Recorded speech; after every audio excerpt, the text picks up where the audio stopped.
I say to you, I thank you, you know, for all the cards, and, you know, people talk about 40, but I'm feeling great.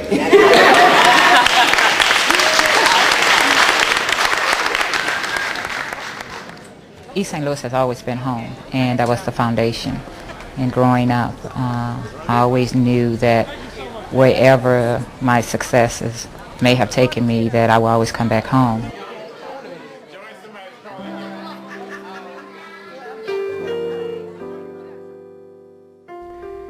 The beginning wasn't promising. Jackie was born in 1962 in East St. Louis, Illinois, just as the city was beginning to be abandoned, losing population, industry, and business.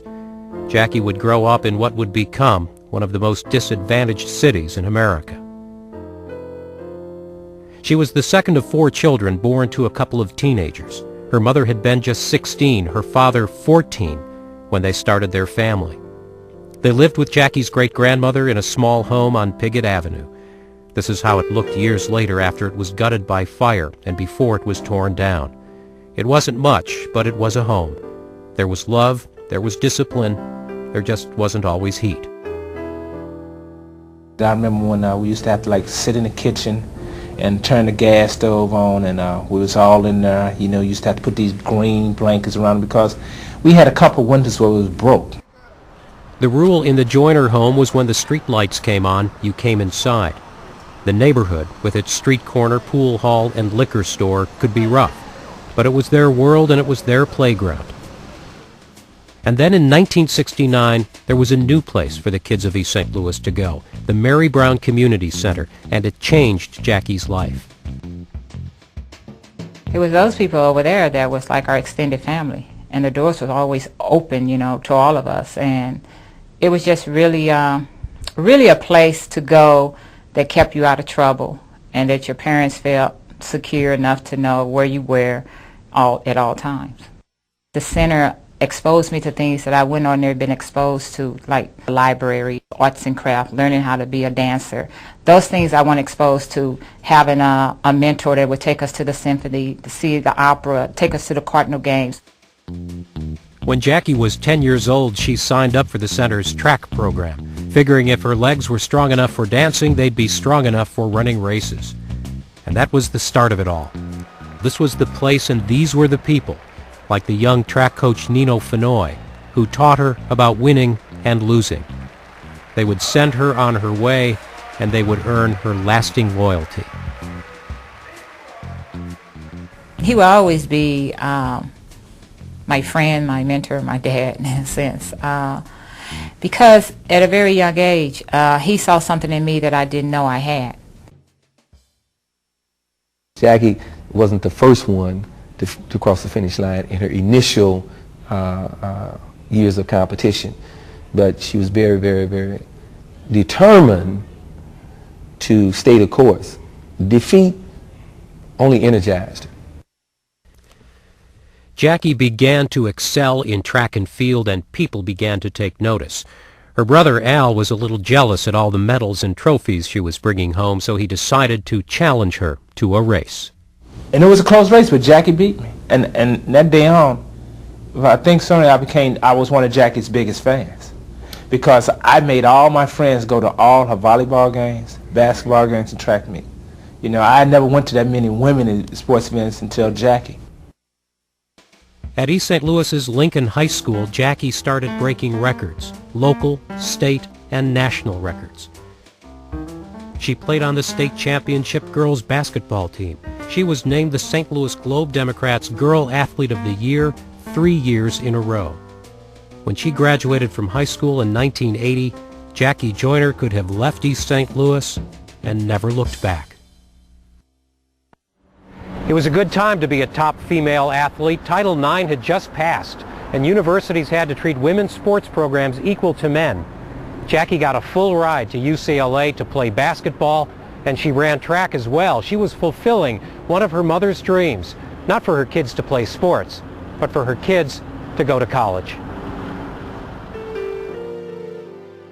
One of the tragedies of her life was that her mother never got to see her graduate. Her freshman year, Jackie's mom contracted a deadly bacterial infection. Jackie came home to East St. Louis, where she and her brother Al had to make the decision to take her off life support. The biggest challenge in my life, and I've always looked at my life as being a challenge, is really losing my mom. Because, you know, you think your mom gonna live forever.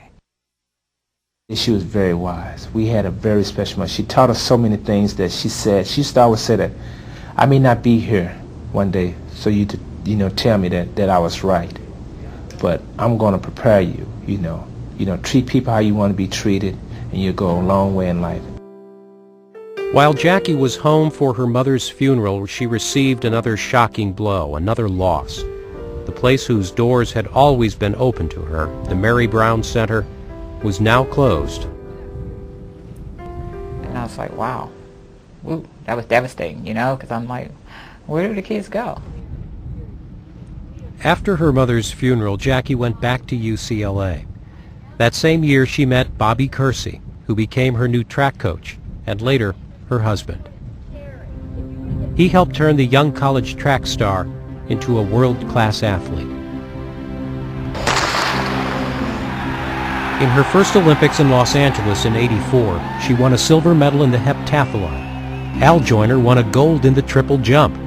The kids who had raced each other on Piggott Avenue became the first brother and sister to win Olympic medals in track and field.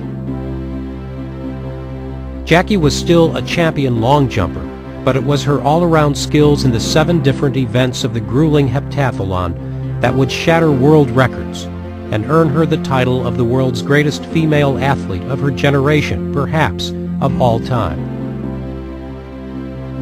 Although she suffered from asthma, she competed in 4 different Olympic Games, medaled 6 times. The world grew to love watching her run and fly and smile. I would say that Jackie is as responsible as almost anybody that you can think of for putting women's athletics at the level where they are today.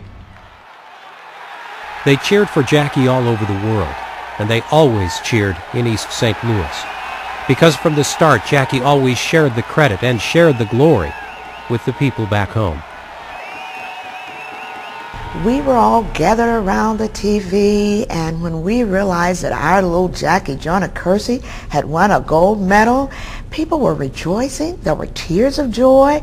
And the one thing that I remembered so very well that remains in my mind is when they had the closing ceremony, the Olympic ceremonies, and we were all waiting to see Jackie come through.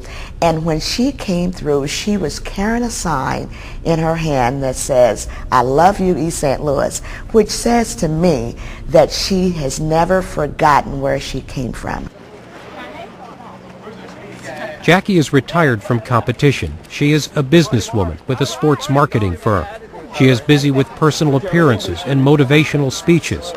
Bobby is still in demand as a coach.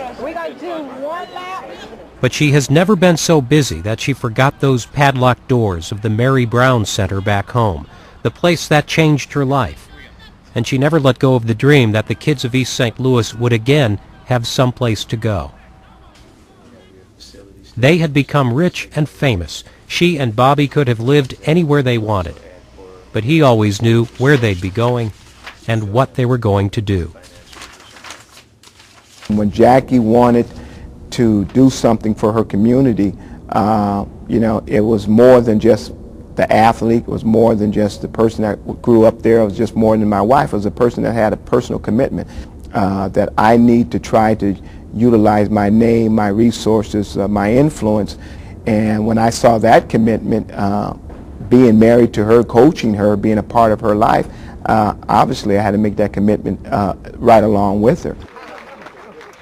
In 1998, the money had been raised, and the ground was broken on the $6 million Jackie Joyner-Kersee Youth Center. Miracle on 25th Street. 1, 2, 3. 2 years later, Jackie's dream came true, and doors were once again open to the kids of East St. Louis. Jackie Joyner-Kersee hasn't simply lent her name to this Boys and Girls Club. She and Bobby play a visible and an active role, supporting, mentoring, and inspiring a new generation of kids. This kind of help changed her life, and now she wants to do the same. That is going to be her greatest legacy of how many lives she done changed. Jackie just don't know how many people's lives she has touched, people that she don't even know. And I think that she realizes that her blessings come from giving. It is a generous gift, but it is also a debt repaid. This is something that I always knew I would do, and I always wanted to do. This is what I live for.